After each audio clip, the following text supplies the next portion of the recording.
محترم مجید دوستو، اللہ جل جلالہ امن والو کا ہم سب پر بھی انتہا احسان اور کرم ہوا۔ اللہ تبارک تعالی ہم سب کو عصر کی نماز باجماعت ادا کرنے کی توفیق نصیب فرمائی اور تھوڑی دیر اس مجلس میں دین کی فکروں کو لے کر جم جڑ کر بیٹھنے کی توفیق نصیب فرمائی۔ محترم مجید دوستو، اللہ تبارک تعالی میری اور آپ کی قیامت تک آنے والے ہر انسان کی کامیابی اپنے محبوب دین میں رکھا ہے۔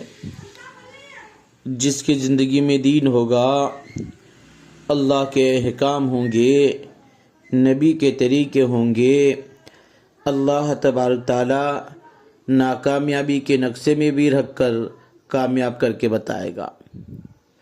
فرمایا ان کی زندگی میں چین، سکون، راحت، امن و عافیت والی زندگی دے گا اور آخرت میں ہمیشہ ہمیشہ کے لیے عبدالآباد زندگی ہمیشہ ہمیشہ کے لیے کامیاب کریں گے۔ فرمایا جس کی زندگی میں دین نہیں ہوگا، اللہ کے احکام نہیں ہوں گے، نبی کریم صلی اللہ علیہ وسلم کے نورانی طریقے نہیں ہوں گے، اللہ تبارک تعالیٰ کامیابی کے نقشے میں رکھ کر ناکام کر کے بتائیں گے۔ جیسے نمرود کو کیا، فرعون کو کیا، قارون کو کیا، شداد کو کیا، ابی بن خلف کو کیا، ابو جہل کو کیا۔ فرمایا دین زندگی میں باقی رہے گا محنت کے ذریعے سے۔ دین زندگی میں باقی رہے گا محنت کے ذریعے سے۔ ہم دین پر محنت کریں، ہم ایمان کو بنانے کی محنت کریں، ہم ایمان کو بنانے کی محنت کریں گے، اللہ کے احکام، نبی کے طریقے ہمارے اپنی زندگی میں آئیں گے۔ ہم من چاہے زندگی چھوڑ کر رب چاہے زندگی گزارنے والے بنیں گے۔ اس کے پاداش میں کل قیامت کے دن اللہ تبارک تعالی اپنا مہمان خانہ جنت سے نوازے گا۔ عزیز دوستو، پھر دین پر کیسی محنت کرے، ایمان کو مضبوط بنانے کی کیسی محنت کرے۔ فرمایا کہ ہم ایمان والے گھروں پر جائیں گے، ایمان والوں کے پاس جائیں گے، ان کی دکانوں پر جائیں گے، ان کے مکانوں پر جائیں گے۔ ہمارا جانے کا مقصد کہ بھئی کسی کو حاجی اور نمازی بنانے کے لیے نہیں، بلکہ اپنے ایمان کو اپنی اصلاح کے غرض سے جائیں گے۔ ہم ہمارے ایمان والے بھائیوں کے پاس جائیں گے، ان کو ایمان اور یقین کی بات کہیں گے، اللہ سا ہوتا ہوا کہیں گے۔ اللہ تبارک تعالی ہماری بات کو ذریعہ بنا کر اس بھائی کو ہدایت دے گا، تو بھائی مسجد میں آنے والا بنے گا، نماز پڑھنے والا بنے گا، روزہ رکھنے والا بنے گا، ذکر کرنے والا بنے گا، قرآن پڑھنے والا بنے گا، دور کے لیے دیر کے لیے اللہ کے راستے میں نکلنے والا بنے گا، حج اور عمرہ کرنے والا بنے گا۔ نہ جانے جتنے بھی خیر کے کام کرے گا اس کا تو ثواب اس کو ملے گا، اس کا تو ثواب اس کو ملے گا۔ فرمایا ہم سب کو مجموعی طور پر محنت کرنے کی وجہ سے اللہ تبارک تعالیٰ یہ ثواب ہم کو دیں گے، اس کی ثواب میں کوئی کمی نہیں ہوگا۔ یہ ثواب جاریہ ہے۔ ہم مر کر قبر میں چلے جائیں گے، ایک سبحان اللہ بولنے کے محتاج رہ جائیں گے۔ اسی محنت کی وجہ سے اللہ رب العزت ہمارا قبر میں بھی ہمارا اعمال نامہ کھلا ہوا ہوگا۔ عزیز دوستو، یہ محنت فرمایا دادا آدم علیہ السلام سے لے کر میرے اور آپ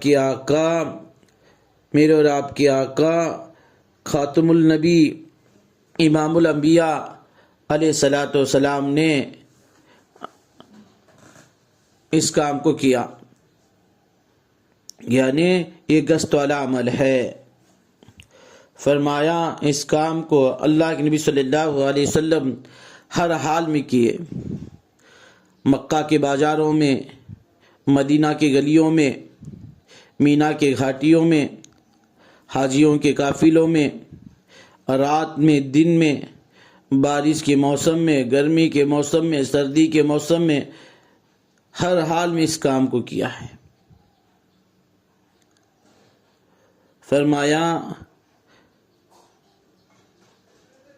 اجی دوستو، اس کام کو کریں گے، اس کام کی فضیلت ایسی ہے، گشت کی فضیلت ایسی ہے، اللہ تبارک تعالی جہاں کہیں بھی عذاب بھیجنے کا ارادہ کر لیتے ہیں تو ایسے لوگوں کو دیکھتے ہیں جو مسجد کو آباد کرنے کی فکر کر رہے ہیں۔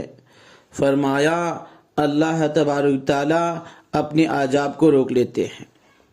ہم گشت میں چلیں گے پھریں گے، اس کا گرد و غبار ہمارے جسم کو لگے گا۔ کل قیامت کے دن فرمایا جہنم کی آگ تو کیا اس کو دھواں بھی نہیں چھو سکتے۔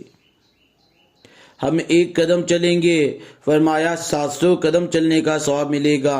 ایک سبحان اللہ بولیں گے، 7 لاکھ مرتبہ سبحان اللہ بولنے کا ثواب ملے گا۔ اجر عظیم دیں گے۔ ہم اللہ کا ذکر کرتے ہوئے گشت میں چلیں گے پھریں گے، فرمایا یہ در و دیوار، یہ درخت، یہ پتھر، سب کے سب کل قیامت کے دن گواہی دیں گے۔ اس کے لیے جی دوستو بہت اونچا عمل ہے، گشت والا عمل ہے۔ فرمایا اس کام کو نیز اور قربانی کے ساتھ کرنا ہے، اس کام کو نیز اور قربانی کے ساتھ کرنا ہے۔ قربانی تو حضرت صحابہ کرام رضوان اللہ اجمعین نے دی تھی، اپنی جان کی، مال کی، جذبات کی، حتیٰ کہ اللہ کے راستے میں قبریں بنائے۔ حضرت ابو ایوب انصاری رضی اللہ تعالیٰ عنہ کے بارے میں آتا ہے، یہ 90 یا 95 سال کی عمر ہے، اللہ کے راستے میں جا رہے ہیں۔ جب ان کو موت جیسا ہوا، غسی ہو گئی، پھر ہوش میں آ گئے تو اپنے ساتھیوں سے کہنے لگے دیکھو جی جب میرا وصال ہو جائے گا مجھے یہیں کہیں نہ دفنا دینا، بلکہ آپ کا آخری پڑاؤ جہاں تک ہوگا وہاں مجھے دفنا دینا۔ عزیز دوستو جب ان کا انتقال ہو گیا تو ان کو حضرت صحابہ رضی اللہ تعالیٰ عنہ جو ساتھ میں تھے لے گئے اور ترکی کے استنبول میں دفنا دیا۔ اور ابو ایوب انصاری رضی اللہ تعالیٰ عنہ کہتے ہیں ساتھیوں سے، جب اللہ تبارک تعالیٰ مجھ سے پوچھے گا قیامت کے دن محشر کے میدان میں، اے ابو ایوب تو میرے لیے کیا کیا، میں کہوں گا اللہ سے، اے اللہ میں زندہ تھا تیرے راستے میں چلا، اور میں مرا تو میری میت بھی تیرے راستے میں چلی۔ عزیز دوستو ہمیں اتنی بڑی قربانی نہیں دینا ہے، میری اور آپ کی قربانی یہ ہے، ابھی سے لے کر مغرب کے بعد بات ہوگی، دعا ہوگی، اس کے لیے اپنا وقت فارغ کرنا ہے۔ میں اس کے لیے تیار ہوں، کیا آپ حضرات بھی تیار ہیں انشاءاللہ؟ الحمدللہ 4 اعمال کا نام گشت ہے، بہت اونچا کام ہے، اس کے لیے فرمایا صحیح ادب کے ساتھ اس کام کو ہو، صحیح نیز کے ساتھ اس کام کو ہو، کیونکہ بہت اونچا کام ہے۔ میں آپ کو مثال دوں کہ پتہ چلے اس کام کو کس طرح کرنا ہے۔ فرمایا ایک آدمی ہے پیدل چل رہا ہے، یہاں سے نظام الدین جا رہا ہے، بتاؤ پیدل کتنے دنوں میں چلے گا؟ اور اس وجہ سے یہ چل رہا ہے، مگر اس کو چلتے چلتے گر گیا اتنا ہی نقصان ہوگا۔ اگر یہ 2 ویلر پہ جاتا ہے، بائک پہ جاتا ہے تو چلنے والے سے زیادہ نفع ہے، اگر یہ گر گیا تو چلنے والے سے زیادہ نقصان ہوگا۔ فرمایا اسی طرح کار میں جائے گا، اسی طرح ٹرین میں جائے گا تو نفع زیادہ ہوگا اور نقصان میں زیادہ ہوگا، یا ایروپلین میں جائے گا تو گھنٹے میں جائے گا بلکہ اگر ایروپلین کراش ہو گیا تو فرمایا جی دوستو نقصان بھی زیادہ ہوگا۔ اسی طرح ایک کام کی بہت بڑی فضیلت ہے، ہم آداب کے ساتھ کریں گے، صحیح اصولوں کے ساتھ کریں گے۔ فرمایا کہ مہینوں کا جو خیر ہے، سالوں کا جو خیر ہے وہ مہینوں میں آئے گا، مہینوں کا جو خیر ہے وہ دنوں میں آئے گا، دنوں کا جو خیر ہے وہ گھنٹوں میں آئے گا، جو گھنٹوں کا جو خیر ہے وہ منٹوں میں آئے گا۔ اگر بھی وصولی کے ساتھ کریں گے شر بھی اسی طرح پھیلے گا۔ اس کے لیے عزائم کریں کہ ہم اس کام کو صحیح نہج کے ساتھ، صحیح فکروں کے ساتھ، ادب و اصول کے ساتھ کریں گے انشاءاللہ۔ کریں گے نا جی دوستو؟ انشاءاللہ اللہ ہم سب کو قبول فرمائے۔ فرمایا اب بتاؤ کہ کتنے جماعتیں بنائیں گے؟ ایک جماعت ہے، بہت اچھی بات ہے، الحمدللہ۔ بستی کا رہبر ہو، بااثر ہو، رہبر کون رہیں گے؟ عبد الکریم بھائی، ماشاءاللہ۔ ان کے ساتھ متکلم کون رہیں گے؟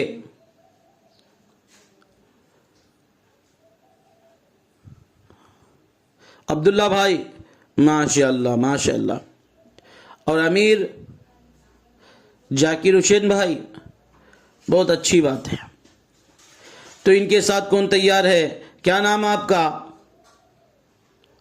تاج الدین بھائی، ماشاءاللہ۔ اور اشفاق بھائی، اور شوکت بھائی، اور بتائیں؟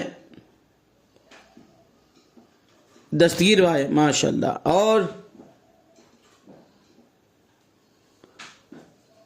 غوث بھائی، نظام بھائی، ٹھیک ہے۔ اب سن لو، یہ جتنے بھی گشت میں جا رہے ہیں اپنی نیتوں کو درست کرے۔ ہم کسی کو حاجی اور نمازی بنانے کے لیے نہیں جا رہے، بلکہ اپنے ایمان کو مضبوط بنانے کے لیے، اپنے کمزور ایمان کو قوی بنانے کے لیے جا رہے ہیں۔ ہم سب کے سب ذمہ دار ہیں۔ ہم جوڑی، جس طرح دو دو کی جوڑی بنتی ہے، ہم جوڑی میں چلے، ہم اپنی نگاہ کی حفاظت کرتے ہوئے چلے، راستے کے ایک طرف چلے۔ سارے ساتھیوں کی ذمہ داری ہے، یہ خالی امیر کی نہیں بلکہ سارے ساتھیوں کی ذمہ داری ہے کہ ہم راستے کے ایک کنارے سے چلے، نظر کی حفاظت کرتے ہوئے چلے، راستے میں تکلیف دینے والی چیزوں کو ہٹاتے ہوئے چلے، راستے میں چلتے وقت نہ دنیا کی باتیں کریں نہ دین کی باتیں کریں، بلکہ ہم جاتے وقت اللہ کے ذکر و فکر سے جائے، اللہ کے ذکر و فکر کے ساتھ جائے۔ گلیوں میں گزرے تو تیسرا کلمہ پڑھے، بازار میں گزرے تو چوتھا کلمہ پڑھے، بازار میں گزرے تو چوتھا کلمہ پڑھے۔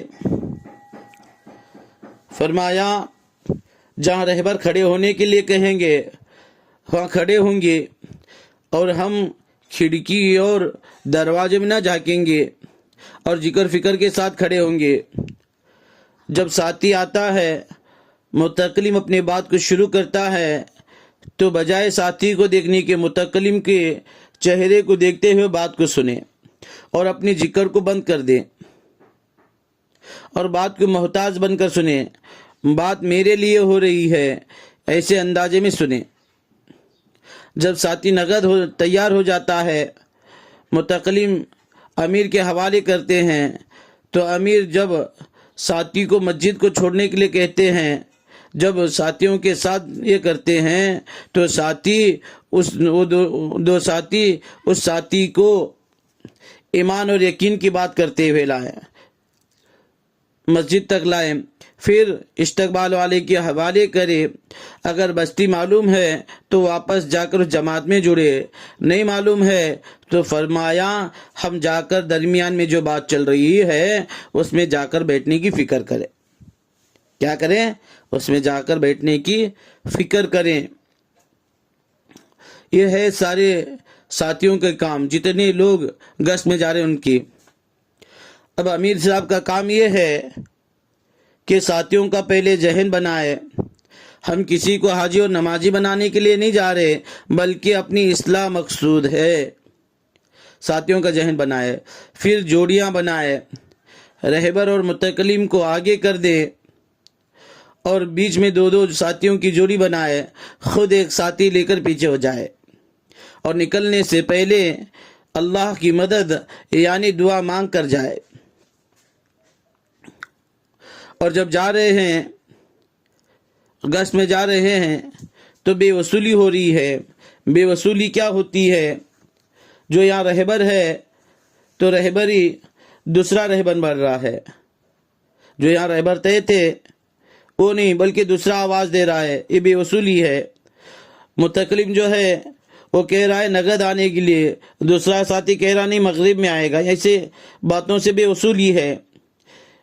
ایک امیر کے دو امیر بن جائے، ایک رہبر کے دو رہبر بن جائے، ایک متکلم کے دو متکلم بن جائے۔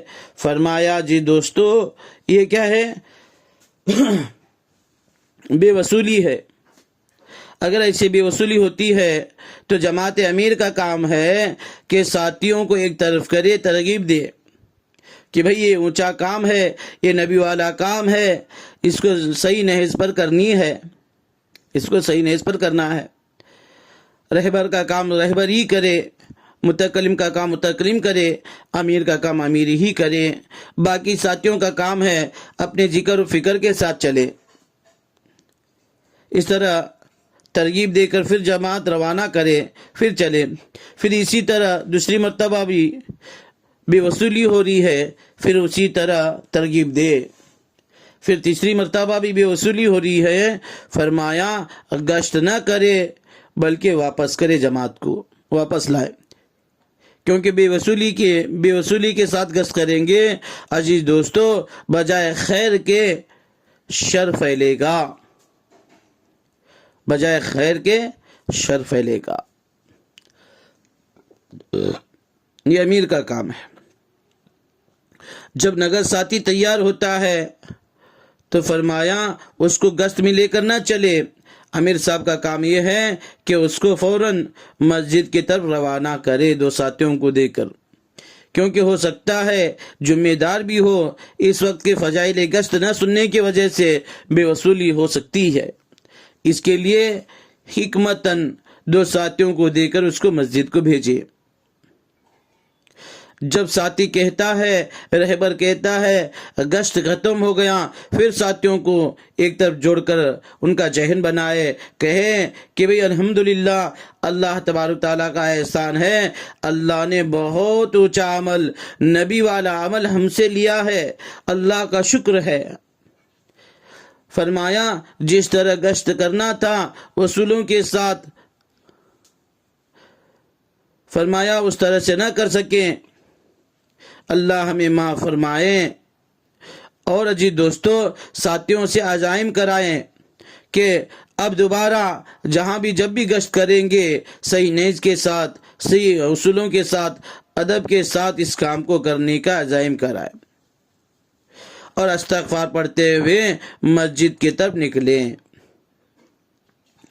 فرمایا اب رہبر کا کام یہ ہے ساتھیوں کو ایک طرف سے لے کر جائے۔ جب مکان پر جائیں گے ساتھیوں کو ایسے جگہ کھڑے کر دیں کہ جہاں پر کھڑکی نہ ہو، دروازے کے سامنے وغیرہ نہ کھڑا کریں بلکہ ایک طرف کھڑا کرے، گھر کے بازو میں خود آگے بڑھے اور رہبر دروازہ میں بھی نہ جھانکے بلکہ سائیڈ کھڑے ہو کر اس بھائی کو آواز دے، ٹوپن نام سے نہ بلائے۔ ہاں اگر وہ نام بلانے پر وہ ساتھی اپنے آپ کو فخر محسوس کرتا ہے، جیسے کہ چیئرمین صاحب، عالم صاحب، اس طرح سے بلانے سے وہ فخر محسوس کرتا ہے تو بلانے میں مذائقہ نہیں۔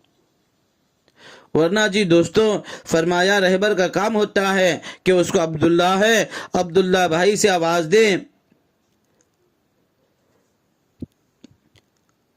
اگر گھر سے آواز آئی مستورات کی، عبداللہ بھائی نہیں ہیں، فرمایا سوالی اندازہ نہ کریں کہ کہاں ہیں، کہاں گئے، کب آئیں گے، نہیں بلکہ کہیں کہ جیسے عبداللہ بھائی آ جائیں گے فوراً مسجد میں بھیج دینا، بہت اونچا عمل چل رہا ہے، وہ ایمان کو بنانے کی بہت اونچی عمل چل رہا ہے، مسجد میں بھیج دینا، اتنا کہہ کر نکلے۔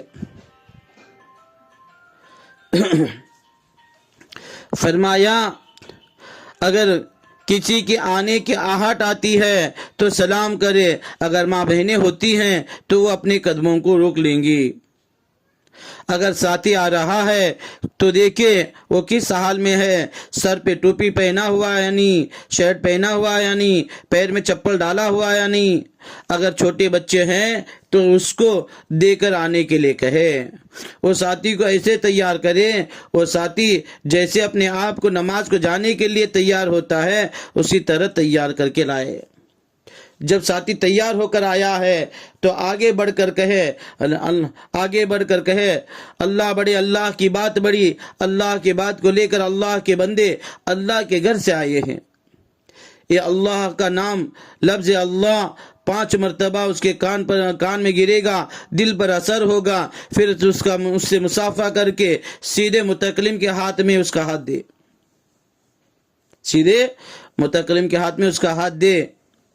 جب گشت ختم ہو جائے گا تو امیر صاحب کو اطلاع کرے، امیر صاحب سے کہیں امیر صاحب گشت ہو گیا، یہ رہبر کا کام ہے۔ فرمایا اب متکلم کا کام یہ ہے جیسے رہبر اس ساتھی کا ہاتھ متکلم کے ہاتھ میں دیتے ہیں تو اس کا ہاتھ پکڑ کے رکھے اور بات شروع کر دے، بات کرنے کے درمیان میں اس کے ہاتھ کو چھوڑے۔ کیوں ایسا کریں کہ عصر کے بعد کا وقت مختصر ہوتا ہے، ساتھی جتنے بھی ہیں 8-10 ساتھی ہوتے ہیں گشت میں، سب کو ہاتھ ملاتے پھرے گا تو وقت کم پڑ جائے گا، تو اس لیے حکمتاً اس کے ہاتھ پکڑ کر ایمان اور یقین کی بات شروع کر دے، ایمان کی بات کہیں۔ آخر میں اس بھائی سے ایسے کہیں کہ دیکھو بھائی آپ ہمارے ایمان والے بھائی ہیں، ہے نا، آپ ہمارے ایمان والے بھائی ہیں، ہم سب آپ کو مسجد سے لینے آئے تھے، آپ ہمارے ساتھ چلیں گے انشاءاللہ بہت بڑا نفع ہوگا، کیونکہ اس وقت مسجد میں ایمان کو بنانے والا، ایمان کو دنیا میں بنا کر بچا کر کس طرح سے لے کر جانا ہے اسی کی محنت چل رہی ہے، آپ ہمارے ساتھ چلے۔ اگر وہ ساتھی کوئی عذر بتاتا ہے تو فرمایا اس کے عذر کو نہ کاٹیں بلکہ اس کا حل بتائیں، اور عذر بتا رہا ہے تو فرمایا صحابہ کی ہلکی سی قربانی بتائیں، اگر اور عذر بتا رہا ہے فرمایا جی دوستو اس کو ایسا کہیں دیکھو آپ اپنے کام سے جیسے فارغ ہو جائیں گے فوراً مسجد میں بھیجو، مغرب کی دعوت نہ دے، مغرب کی دعوت کون دے گا؟ فرمایا مؤذن دیتے ہیں اذان کے ذریعے سے۔ اگر وہ ساتھی نقد تیار ہوتا ہے فرمایا جی دوستو متکلم کا کام یہ ہے کہ اس کو امیر کے حوالے کرے۔ ہمارا پورا گشت کب ہوگا؟ فرمایا جتنے ساتھی ہم گشت میں گئے تھے وہ سارے کے سارے ساتھی مسجد میں جائے، پھر درمیان بات میں بیٹھے، یہ نہیں کہ ہم مسجد چلے گئے، کوئی طہارت کے لیے گیا، کوئی وہیں سے گھر پہ چلے گیا، یہ ناقص گشت ہوتا ہے، یہ ادھورا گشت ہوتا ہے۔ ہم سب کیا کریں؟ پورا گشت مکمل کرے۔ ہاں یہ جماعت جو ہے جی دوستو یہ نکل جائے، یہ روانہ ہو جائے، باقی ساتھی قریب آئے۔ اب بتاؤ دعا میں کون بیٹھیں گے؟ اچھا محمد رفیع بھائی بیٹھیں گے، ماشاءاللہ۔ محمد رفیع بھائی کا کام یہ ہے کہ اللہ سے تعلق جوڑے، یہ جو دعا والے کا کام ہے یہ پاور ہاؤس کی طرح ہے، یہ اللہ سے لو لگائے، اللہ سے خوب مانگے، اپنے لیے نہیں بلکہ خاص کر کے اس جماعت کے لیے مانگے جو جماعت اللہ کے راستے میں گئی ہوئی ہو، ہاں، اور سارے عالم کے لیے مانگے، ہدایت کو عام کرنے کے لیے مانگے، دین کا بول بالا کرنے کے لیے مانگے۔ یہ تھکنے کی بات ہے، ہم کہتے ہیں کہ دعا سے تھک جاوے تو ذکر میں بیٹھے، نہیں میرے بھائیوں، اللہ سے لینے والا تھکے گا نہیں، یہ دعا کا عمل ہے. دعا ہی مانگے، خوب مانگے، مانگو اسی سے، دیتا خوشی سے، کہتا نہیں کسی سے. فرمایا اب بتاؤ درمیان بات کے لیے کون تیار ہے؟ مولانا ستار صاحب. جی، مولانا ستار صاحب کا بات یہ ہے درمیان میں کہ بھئی دنیا کی بے رغبتی اور آخرت کی فکر دلائے. دنیا ایک دن ختم ہونے والی ہے، چاہے دنیا میں رہنے والا بادشاہ ہی کیوں نہ ہو، دولت والا کیوں نہ ہو، عزت والا کیوں نہ ہو، شہرت والا کیوں نہ ہو، عہدے والا کیوں نہ ہو، ایک دن اس کی دنیا ختم ہو جائے گی. دنیا کی بے رغبتی اور آخرت کی فکر دلائے، اور جب بات ختم ہوتی ہے تو ترغیب دے کہ بھئی اب جیسے بیٹھے ہوئے ہیں مغرب میں بھی آپ کے سامنے بات آئے گی تفصیل کے ساتھ، آپ اسی طرح بیٹھے رہیں. یہ درمیانی جو بات کرتے ہیں وہ ساتھی کا کام ہے. اور جو ہے پانچواں عمل جو ہے، چوتھا عمل جو ہے وہ استقبال کا ہے. استقبال والے کا کام ہے. کون رہیں گے استقبال میں؟ محمد خالد بھائی. محمد خالد بھائی کی بات یہ ہے کہ فرمایا کہ نیت وسیع ہو، نیت ہماری بڑی ہو کہ اس بستی ہی نہیں بلکہ سارا عالم بھی آئے گا تو میں اس کا استقبال کروں گا. اور فرمایا ذکر و فکر کے ساتھ کھڑے ہو جائیں. جو بھی مسجد کو فارغ ہونے کے لیے آئے گا یا نماز پڑھ کر جا رہا ہے تو ان کو حکمت کے ساتھ پوچھیں اور ایمان اور یقین کی بات کہیں اور بٹانے کی فکر کریں. ہاں، وہ جماعت جو گشت میں گئی ہے، وہ جماعت ساتھیوں کو بھیج رہے ہیں تو ساتھیوں کو اس سے ملے جیسے برسوں سے بچھڑا ہوا بھائی یا دوست ملتا ہے، خوشی سی کے ساتھ. اور حکمت سے پوچھیں کہ بھئی الحمدللہ آپ تو نماز پڑھی ہوگی، ایمان والا ہے، پڑھی تو پڑھی بولیں گے، نہیں تو نہیں. فرمایا پڑھی ہوگی تو اس کو اس مجمع میں لے کر جاگ بٹھائے جہاں درمیانی بات ہو رہی ہے. اگر نہیں ہے تو فرمایا اس کو اکرامن وضو خانہ، بیت الخلا وغیرہ بتائے، تارس وغیرہ سے فارغ ہونے کے لیے کہے. اگر وضو کر کے نماز سے فارغ ہو جائے گا تو اس سے کہے کہ بھئی تھوڑی دیر بیٹھ جاؤ. یہ ہے فضائل گشت. اللہ رب العزت ہم سب کو عمل کرنے کی توفیق نصیب فرمائے. جس کی درمیانی بات ہے وہ آگے بڑھیں. آ جائے بھائی ساتھی، آگے آ جائے.